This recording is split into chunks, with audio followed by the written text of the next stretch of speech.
प्रभु यीशु मसीह के नाम से सबको जय मसीह की। आज का वचन है रोमियों की पत्री, उसका 16 अध्याय 19 वचन। तुम्हारे आज्ञा मानने की चर्चा सब लोगों में फैल गई है, इसलिए मैं तुम्हारे विषय में आनंद करता हूँ। परंतु मैं यह चाहता हूँ कि तुम भलाई के लिए बुद्धिमान परंतु बुराई के लिए भोले बने रहो। मेरे प्रियो, इस बहुमूल्य वचन को पवित्र प्रेरित पौलुस, जो परमेश्वर प्रभु यीशु मसीह का दास था, प्रेरित था, उन्होंने इस पत्री को लिखा, इस बहुमूल्य वचन को लिखा, जो कि हम पहले से ही चर्चा कर रहे हैं।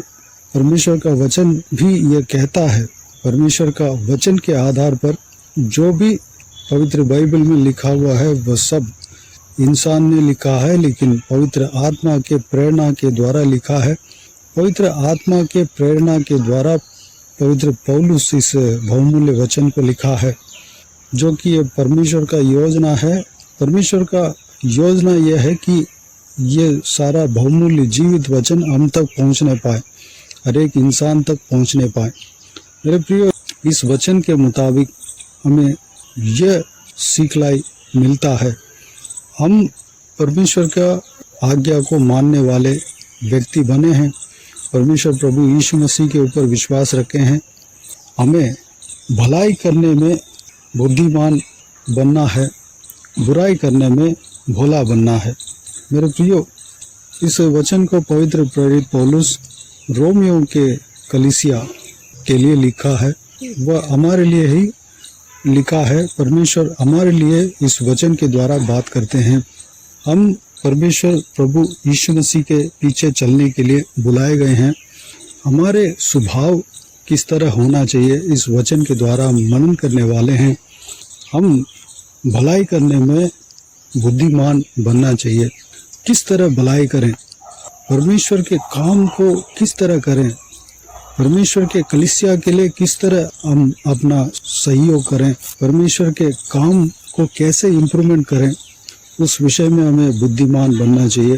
किस तरह हम परमेश्वर का अनुग्रह पाने के लिए भलाई करें, किस तरह दूसरों को भलाई करें, गरीबों को किस तरह भलाई करें, जिनको नहीं है, जिनके पास नहीं है, जिनको ज़रूरत है, उस विषय को जानकर किस तरह उनको मदद करें। इस सारे विषय में हमें बुद्धिमान बनना चाहिए। मेरे प्रियो, हमें बुद्धिमान पाप के विषय में नहीं होना चाहिए, हमें बुद्धिमान परमेश्वर के खिलाफ की बातों में नहीं होना चाहिए, नशीली पदार्थों में हम बुद्धिमान नहीं बनना चाहिए, कैसे लोगों को भरमाना है उस तरह की बातों में बुद्धिमान नहीं होना चाहिए, किस तरह हमें चोरी करना है, किस तरह हमें झूठ बोलना है, इस विषयों में हमें बुद्धिमान नहीं बनना चाहिए। बल्कि परमेश्वर का वचन कहता है, भलाई करने में बुद्धिमान बनो। किसको भलाई करना है, जिसको भलाई का ज़रूरत है उसको भलाई करना है। परमेश्वर का राज्य के लिए हमें काम करना है, उसके लिए हमें बुद्धिमान बनना है। हमें अपना ज्ञान बुद्धि जो परमेश्वर से पाए हैं, उस ज्ञान बुद्धि को इस्तेमाल कर बुद्धिमानी के साथ परमेश्वर के काम को करना है। जो ज्ञान बुद्धि परमेश्वर ने दिया है, उस बुद्धि को, ज्ञान को इस्तेमाल कर गरीबों को मदद करने में, परमेश्वर के जनों को मदद करने में, परमेश्वर के जो पीछे जो चल रहे हैं हमारा विश्वासी भाई बहन, उनको सपोर्ट करने में, उनके सही वक्त में सही मदद परमेश्वर के मर्जी के अनुसार करने में हम बुद्धिमान बनना है। हम गलत जगह पे अपने मदद को करना और सही जगह पे अपने सपोर्ट करना, उसमें बहुत फ़र्क हमें जानने में आता है। हम सही जगह पे जब बोते हैं, सही जगह पे हम अपना सपोर्ट करते हैं, सही जगह पे हम अपना मदद करते हैं, तो परमेश्वर उस विषय में सेटिस्फैक्ट होते हैं। जो भी तरीका हमसे हो सकता है उस तरीके से हमें सपोर्ट कर सकते हैं, मदद कर सकते हैं, भलाई कर सकते हैं, भलाई का काम कर सकते हैं।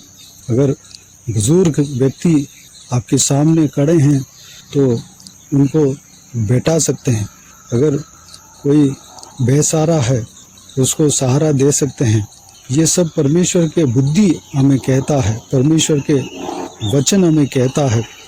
विधवा हैं जो बेसहारा है, उनको सहारा, उनको मदद कर सकते हैं, उनका ज़रूरतों को जानकर हम मदद कर सकते हैं। परमेश्वर के इच्छा के अनुसार हम ये काम को कर सकते हैं। परमेश्वर का वचन कहता है बुद्धिमानी के साथ हमें भलाई करना है। बुद्धिमानी क्या होता है? परमेश्वर का वचन में वह बुद्धि है। परमेश्वर का वचन जिस तरीके से भलाई करने को बताता है, उस तरीके से हमें भलाई करना है, वो बुद्धिमानी के साथ करने का अर्थ है। हम भलाई जो है परमेश्वर के वचन के अनुसार हमें करना है। परमेश्वर जब हम बुद्धिमानी के साथ भलाई करेंगे, बुद्धिमानी के साथ हम सही काम करेंगे, भलाई का काम करेंगे, तो परमेश्वर हमें अपरंपार आशीष देगा। दूसरी बात जो हम इस वचन में देखते हैं, बुराई करने में भोले बनना है। बुराई में हमको ज्ञान प्राप्त करके कोई फ़ायदा नहीं है। बुरे चीज़ को हम जानकर हमें कोई फ़ायदा नहीं है। बुराई में हमें बुद्धिमान बनकर हमें कोई फ़ायदा नहीं है, बल्कि नुकसान हमारा जीवन में हो सकता है। हम जो अंधकार की चीज़ों के बारे में बुद्धि प्राप्त करेंगे, ज्ञान प्राप्त करेंगे, तो हमें उस चीज़ में उस ज्ञान को प्राप्त करके हमें कोई फ़ायदा नहीं मिलने वाला, कोई आशीष नहीं मिलने वाला, बल्कि हम भलाई के काम करने में बुद्धि अगर हम प्राप्त करेंगे, परमेश्वर के वचन में जो बुद्धि है उस बुद्धि को हम प्राप्त करेंगे, और परमेश्वर के बुद्धि जिस तरह कहते हैं उस तरह हम भलाई करेंगे, तो परमेश्वर हमें हमारे कर्म के अनुसार, हमारे कर्तव्य के अनुसार हमें आशीष देगा। हम जितने एफर्ट डालते हैं उससे 100 गुना हमें आशीष देगा, हमें अनंत जीवन में प्रवेश कराएगा। हमारा धन संपत्ति जो है स्वर्ग में बढ़ता जाएगा। हमारे लिए परमेश्वर वहाँ पर कोठरी बनाएंगे। मेरे प्रियो, हमें भलाई करने में आगे रहना है, भलाई हमें करना है, बुद्धिमानी के साथ हमें करना है। परमेश्वर का वचन जिस तरह कहता है उस तरह हमें भलाई का काम करना है। परमेश्वर के मर्जी के अनुसार हमें भलाई के काम करना है। बुराई में हमें भोला रहने के लिए परमेश्वर का वचन कहता है। हमें उस विषय का, शैतानी चीज़ों का, अंधकार की चीज़ों का, गलत चीज़ों का, पाप का ज्ञान हमें ज़रूरत नहीं है। बट जो है हमारा वक्त को वेस्ट करते हैं। अगर उस विषय के बारे में जब हम जानने के लिए अपना वक्त को बर्बाद करेंगे तो हमारे लिए ही नुकसान है। हमारा समय को वो खराब करता है। हम अपने समय को व्यर्थ जाने देते हैं। मेरे प्रियो, बुद्धि को हमें पाना है, परमेश्वर का वचन को हमें पाना है। इस वचन के अनुसार चलने के लिए अपने आप को परमेश्वर के हाथों में समर्पित करें। प्रभु यीशु मसीह अपने जीव काल में अपने चेलों को इस तरह कहते हैं कि सर्प की तरह चतुर बनना है और कबूतर की तरह भोला बनना है। मेरे प्रियो, हमें चतुराई भी आना चाहिए, भोलेपन भी हमारे पास होना चाहिए। हम पाप में भोला रहना चाहिए, भलाई करने में चतुराई हमारे अंदर होना चाहिए। मेरे प्रियो, इस बहुमूल्य वचन के अनुसार चलने के लिए, इस वचन के अनुसार अपने आप को अर्पण करने के लिए तैयार होएं। अपने मन को परमेश्वर के उपस्थिति में समर्पित करें। भलाई करने के लिए अपने आप को परमेश्वर के हाथों में अर्पण करें। परमेश्वर हमें और आपको बहुतायत से इस्तेमाल करेगा। आइए हम प्रार्थना में जाएं। स्वर्ग पिता दयालु परमेश्वर, आपको धन्यवाद देता हूँ आज के इस आपके बहुमूल्य वचन के लिए। आपको धन्यवाद देता हूँ परमेश्वर, बीते हुए दिनों में हमें संभाला, बचाया, सुरक्षित रखा। आपको धन्यवाद देता हूँ आज के इस आपके बहुमूल्य वचन के द्वारा हमने परमेश्वर जो कुछ भी मनन किया, सारे बातों के लिए आपको धन्यवाद देता हूँ परमेश्वर। हम इस वचन के द्वारा भलाई करने में चतुराई, परमेश्वर उस विषय के बारे में हम देखा। भलाई बुद्धिमानी के साथ हमें करना चाहिए। भलाई करने में हम बुद्धिमान बनना चाहिए परमेश्वर, और बुराई करने में हम भोला रहना चाहिए। पिताजी, हम भलाई करने में आगे रहना चाहिए परमेश्वर। हम भलाई के बातों में बुद्धिमानी के साथ हम रहने पाए, बुद्धिमानी के साथ हम भलाई करने पाए परमेश्वर। किस तरह भलाई करना चाहिए, किसको किस तरह हम सपोर्ट करना चाहिए, वह बुद्धि व ज्ञान हमें देना परमेश्वर। आपके बहुमूल्य वचन में ये सारे बातें बताया हुआ है परमेश्वर।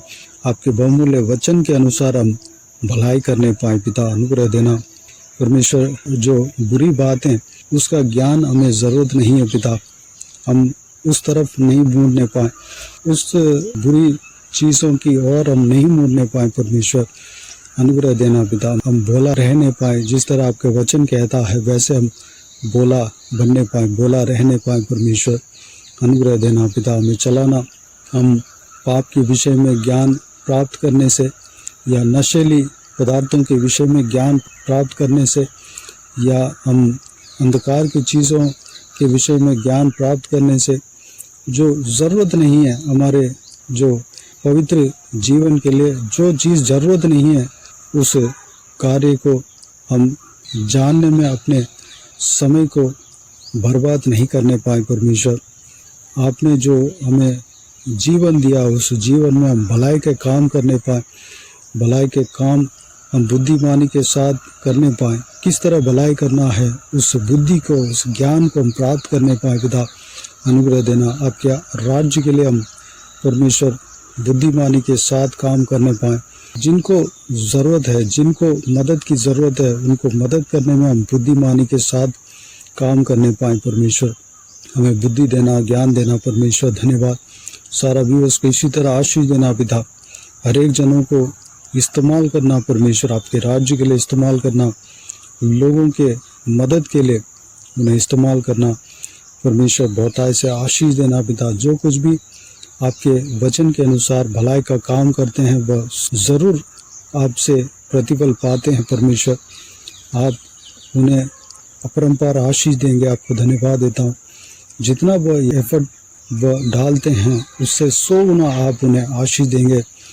हम जितने भी हम परमेश्वर आपके राज्य के लिए, आपके वचन के अनुसार लोगों के लिए जिनको मदद की ज़रूरत है उनको अगर हम मदद करते हैं तो परमेश्वर उस कार्य का फल आप ज़रूर देंगे, हमें बहुतायत से आशीष देंगे, 100 गुना 1000 गुना हमें आशीष देंगे पिता। हम विश्वास करते हैं, आपको धन्यवाद देते हैं परमेश्वर। हर एक जनों को इसी तरह आशीष देना, चलाना, संभालना, आपके वचन के अनुसार हमें चलाना पिता, धन्यवाद। हालेलुया। सारा व्यूअर्स को इस वचन के अनुसार चलाएंगे, धन्यवाद देता हूँ। बाकी सारे बातों को आपके हाथ में सौंपते हैं पिता। जो भी जन परमेश्वर जो कुछ भी ज़रूरतों में रहते हैं परमेश्वर, उनको हालेलुया, उनका हर एक ज़रूरतों को पूरा करना परमेश्वर, उनका सारा ज़रूरतों को पूरा करना पिता। जो कुछ भी कमी उनका जीवन में महसूस हो रहा है, सारा कमियों को पूरा करना पिता, सारा कमियों को दूर करना पिता, भरपूर आशीष देना परमेश्वर। अगर किसी का शरीर में कमजोरी है, दुर्बलता है परमेश्वर, उनका कमजोरी दुर्बलता को दूर करना, परेशानी को दूर करना, उन्हें बल सामर्थ से भरना परमेश्वर, उनके संग रहना, पवित्रता में आगे बढ़ने पाए, विश्वास के जीवन में आगे बढ़ने पाए परमेश्वर, आत्मिक जीवन में आगे बढ़ने पाए आपकी ओर परमेश्वर। जो भी जन मन नहीं फिराया, सब लोग मन फिराने पाए, आपकी ओर देखने पाए, आपको खोजने पाए परमेश्वर, अनुग्रह देना पिता। हर एक जनों को आशीष देना, आपके उपस्थिति में भलाई का काम करने के लिए, आपके बुद्धि के अनुसार भलाई के काम करने के लिए अपने आप को आपके हाथों में समर्पित करते हैं परमेश्वर। जो भी जन समर्पण किया सभी को आशीष देना पिता, इस्तेमाल करना, इसी बात पर बहुतायत से उन्हें आशीष देना, उनके जीवन में आशीष पहुंचने पाए पिता, अनुग्रह देना। जो कोई भी जन जहाँ कहीं भी जाते हैं आते हैं, उनके संग रहना, सुरक्षित रखना, आपके हाथ हमेशा हर एक के ऊपर बने रहने पाए परमेश्वर। हालेलुया, धन्यवाद। बुजुर्ग व्यक्तियों को आपके हाथों में सौंपता हूँ, महिलाओं को आपके हाथों में सौंपता हूँ, छोटे बच्चों को आपके हाथों में सौंपता हूँ। सभी को सुरक्षित रखना, संभालना, आपके लहू से छिपाना। हालेलुया, उनके संग रहना परमेश्वर, धन्यवाद। जो कोई भी जन बीमार हो उनको आपके हाथों में सौंपते हैं, उन्हें छूना, चंगा करना, प्रभु यीशु मसीह के नाम से चंगा होने पाए।